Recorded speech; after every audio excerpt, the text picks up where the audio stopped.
Hey party people. So in this video we're going to be talking about rail assemblies. Now you guys know that I'm a huge proponent, that is, I'm always recommending a one-piece rail assembly versus what the pieced rail assemblies are available out in the retail channel. Now the reason why I am not a fan of those rail assemblies is that over time they do tend to break, and it seems like, you know, they don't make nothing the way they used to anymore. So some of the older rail assemblies were able to hold up a little bit better than the newer ones that are out today. I'm going to show you some examples of some rail assemblies, and if you happen to have one where it's gone bad, maybe we can provide you some pro tips on how to replace it so that you can salvage your garage door opener motor. Let's party.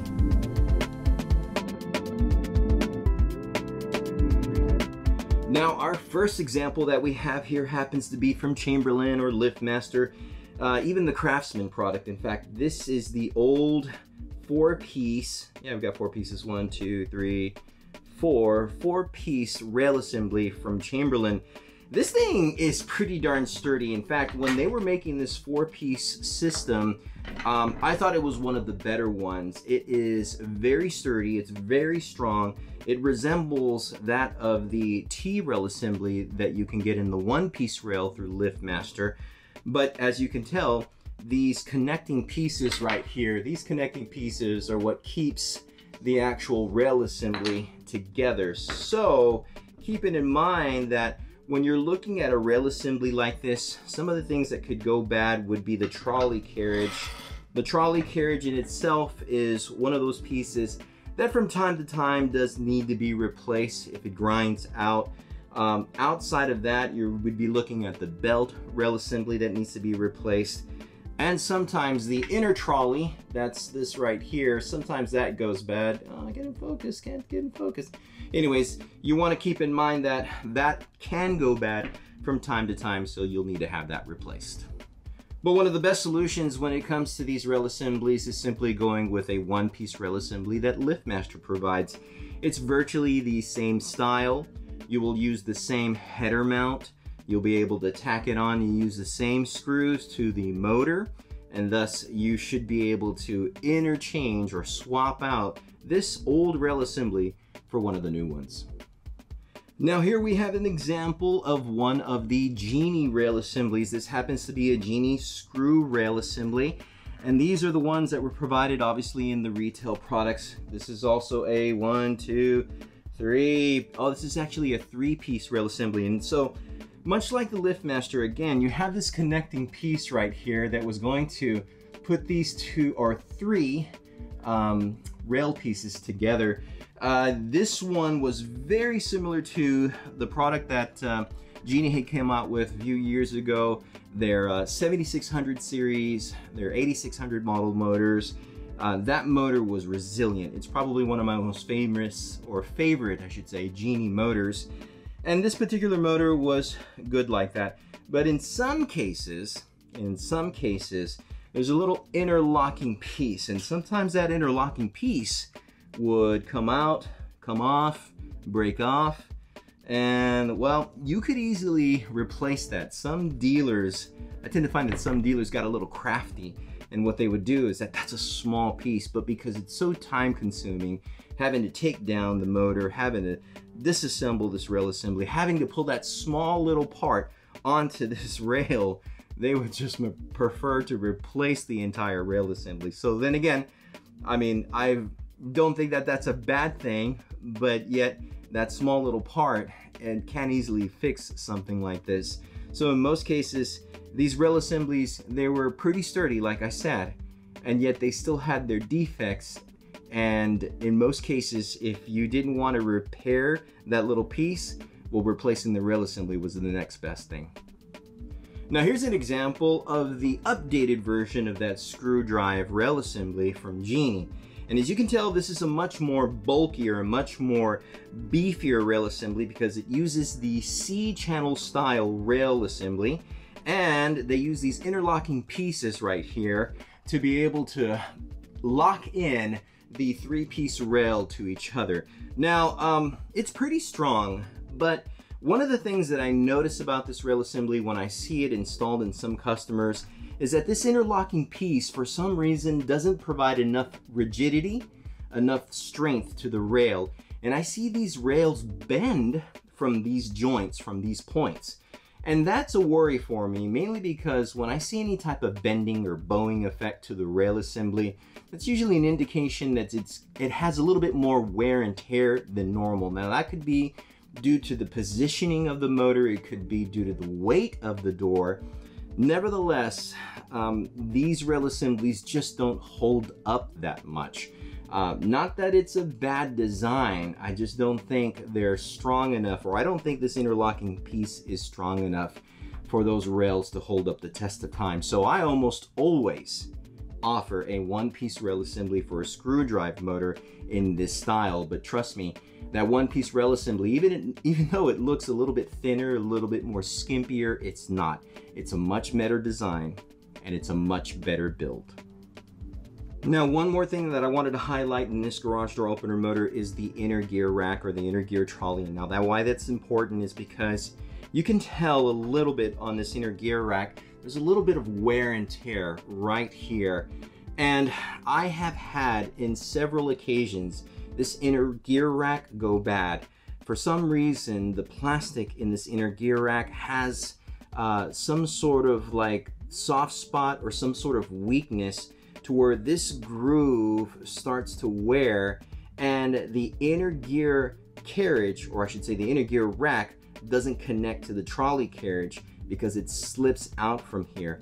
Now, I don't think that that's a design flaw. I do think that it has to, in all the cases where I found that situation, the door had improper balance. Thus, if you're replacing a garage door opener rail assembly or even a garage door motor, you always want to check your balance. If your balance is off in any way, failures or wear and tear like this will be more prevalent, and they will happen much more sooner than you expect, and thus you're starting all over again, having to get a brand new garage door opener or a new rail assembly just because you didn't check the balance to your garage door. Now here we have an example of a LiftMaster screwdriver rail assembly. This thing was also a beast, and mainly because it's made out of aluminum. I can't tell you how many times this rail assembly has gone through, or I should say the LiftMaster screwdriver rail assembly has withstood the test of time in a lot of garage door opener motors. In fact, I just replaced my father-in-law's garage door opener. He had a LiftMaster 3240, and he loved it, but he enjoyed the Genie and how it was much more quieter, so I replaced that motor for the Genie. And the point that I'm trying to get at is that that motor would not die. The 3240 and that rail assembly would not die. This is the predecessor to the 3240 rail assembly. As you can tell, it has like that I-beam design. It's super, super light and yet strong and sturdy. That screw drive is really, really good quality. The inner gear rack, that was probably the only thing that I ever replaced on these rail assemblies, was that inner gear rack. Now, from time to time, I did find one of these rail assemblies that had like a notch or a nick inside of it. And the reason why that was important is because every time you have a damaged screw drive or the screw rail, the inside screw, if it's damaged or not properly lubricated, then it's going to strip out the inner gear rack. And that is just, another service call you had to return. There was really no remedy for that. In fact, whenever there was a damaged screw inside this rail assembly, I almost always had to replace the rail assembly or the garage door opener motor. In fact, this style of rail assembly is no longer available. You can't find this rail assembly anymore. It is gone the way of the dinosaurs. So if you can get your hands on one, or if you can find one out on the internet, and maybe in some junk pile or something like that, definitely pick one up, because if it's in good condition, you should be able to salvage your garage door opener motor. And for context, this is the upgraded version of that rail that we just showed you from LiftMaster, the new screwdriver version, or the updated version. In fact, they stopped selling screwdriver garage door opener motors with the 3240. So LiftMaster no longer offers a screw drive. I don't know why. I wish they would come back with one, or at least offer one.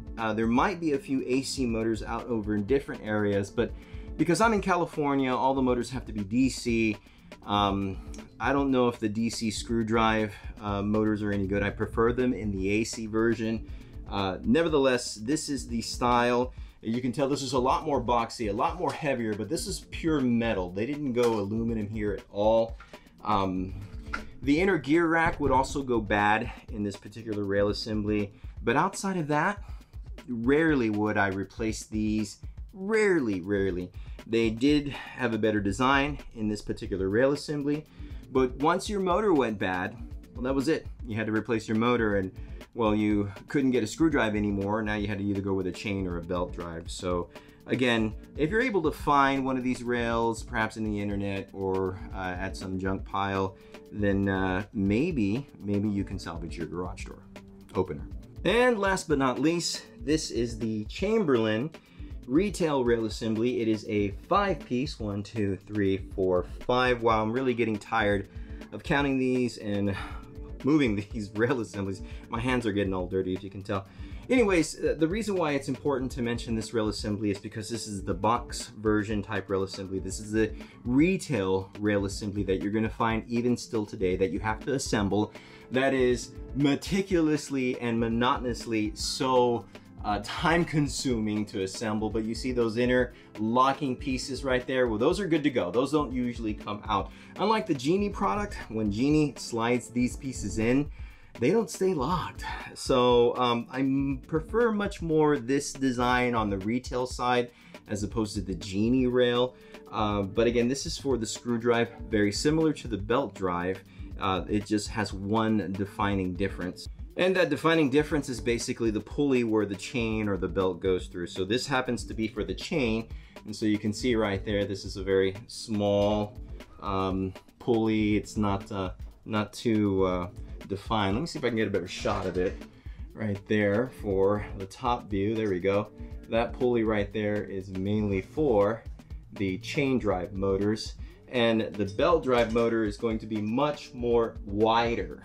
So again, keeping in mind that what type of rail assembly you have, what type of parts you might need. If you need to replace this pulley, you want to determine that you're getting the chain pulley versus the belt pulley and vice versa. So these 5-piece rail assemblies are pretty readily available. You can find them definitely online.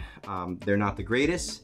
I would prefer a 1-piece rail assembly versus this, but if you can't get one, then this is going to be your next best thing. And well, that's going to be the challenge with some of these pieced rail assemblies, because if you're not able to find a pieced rail for your garage door opener motor, then you'll need to find a dealer installer that will sell you a 1-piece rail, or at least install it for you if you're not handy and you're not tool savvy. The point that I'm trying to get at here is that there are limited options, and those limited options can be a little frustrating. So by no means should you spend more than $200 for a rail assembly replacement. I'm just gonna go ahead and say that right now in this video. If you're over $200, you might as well go with a brand new garage door opener motor replacement, because quite frankly, that is a little high. You can easily repair the rail. And if you're not able to repair the rail because of severe damage and the rail is no longer available, well, then go with a brand new garage door opener motor, because that's going to save you more time and money, you know, in the future. And that's the question I've always asked my customers. What would you rather do? Would you rather spend a little bit of money now and a lot later, or the right amount of money now and nothing later? Well, obviously, you can answer that question. So if replacing your garage door opener rail assembly sounds like a party to you, well, then check out the links in the description below. Again, there are limited options, but you will find something that might fit your needs. And if you're not able to, please reach out to your local contractors, because that's why we're there. We're there to help you. And of course, the pro tips, techniques, and ideas in these videos should not be considered law or infallible, because I'm nobody. In fact, the only opinion that matters here is your opinion. So please, if you have a question, comment, or you're just not sure about something with your garage door opener rail assembly or your garage door system in total or as a whole, leave a comment or question down below. I'd love to hear from you. That's gonna be it for this one, party people. I wanna thank you so much for partying with me and watching this video. Now, check out this other video right here, only if you want more pro tips and tech reviews for your residential garage door needs. And as always, y'all stay safe.